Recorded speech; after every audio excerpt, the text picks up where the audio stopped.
Today we're going to be taking a look at congruence and transformations, also known as rigid motions. So let's take a look at what we're learning today. Congruent figures are two geometric figures that have the same size and same shape, and they are created by a rigid motion.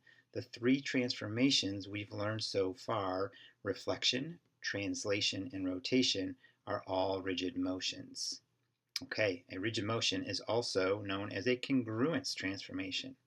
It is one in which one or more transformations moves an object in such a way that it preserves the size and the shape of the pre-image figure. So over here on the right-hand side, if we take a look, let's clearly define what congruent and non-congruent figures are.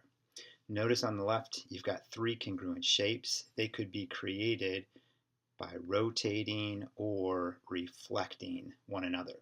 And they are all similar in size and shape. However, over on the right-hand side, these three items are not congruent because they have different sizes and different shapes.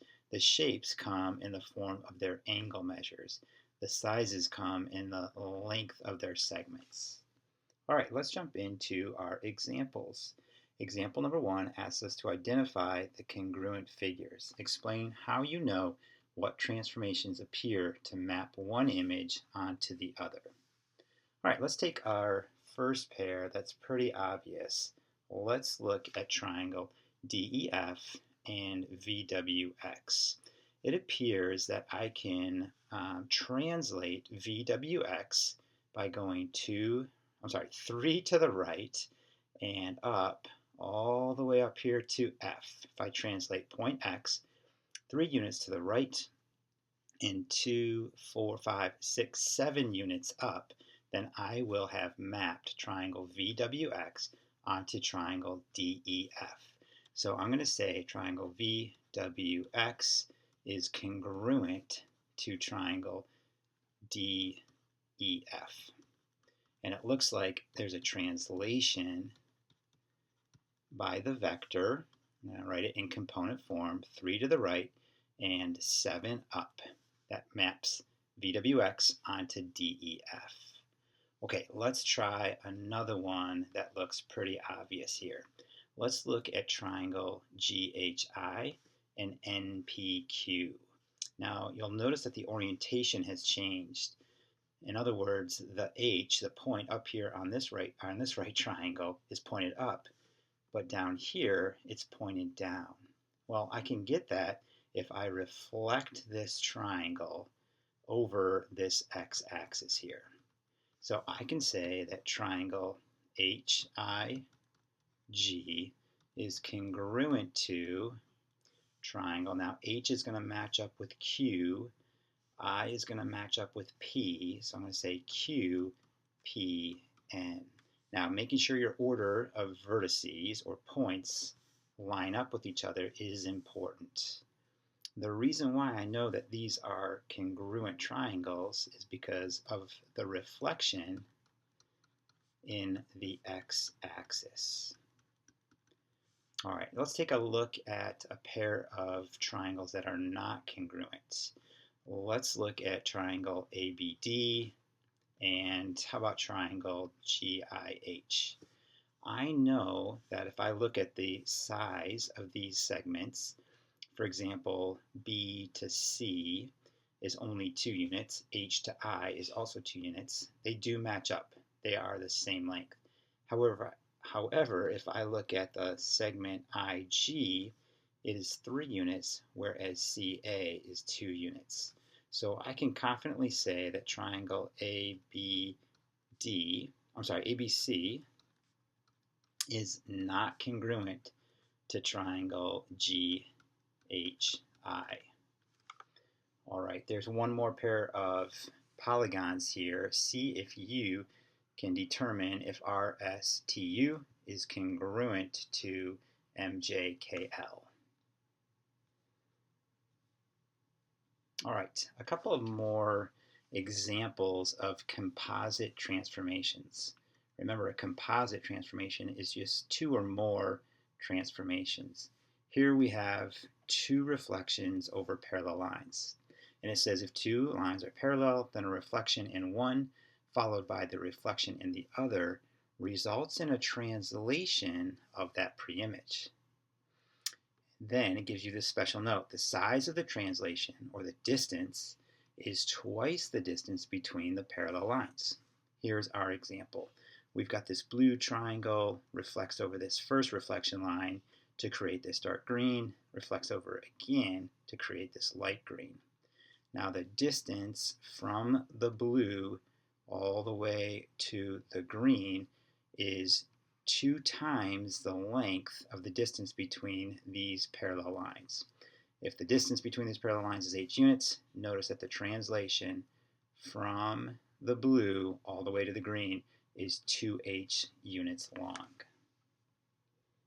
The next composite that we're going to look at is the composite of two reflections of intersecting lines.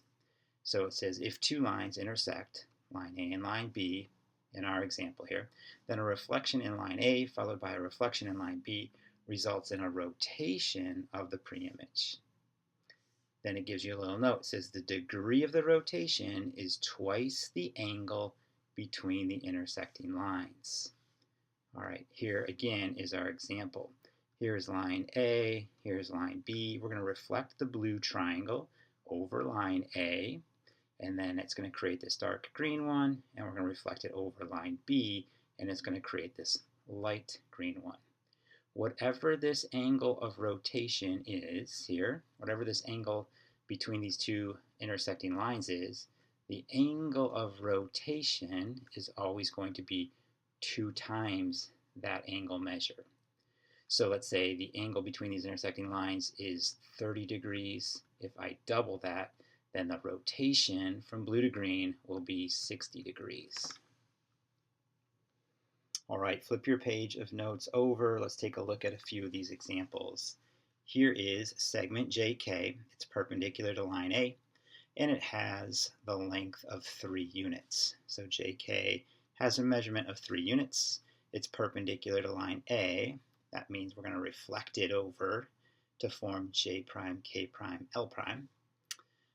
It says point K is 1 unit from line A. So point K is 1 unit from line A. Find the length of J to J prime. So here's J, here's J prime. We want to find the length of that line.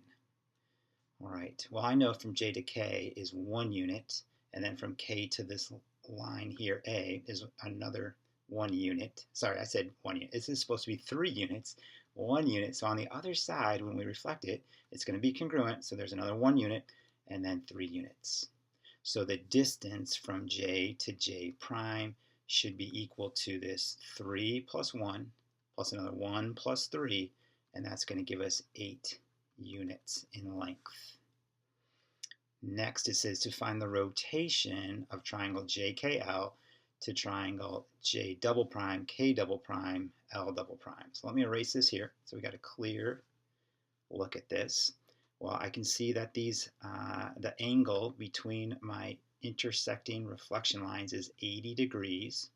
So that means the rotation from J all the way over here to J double prime should be 2 times that 80 degrees.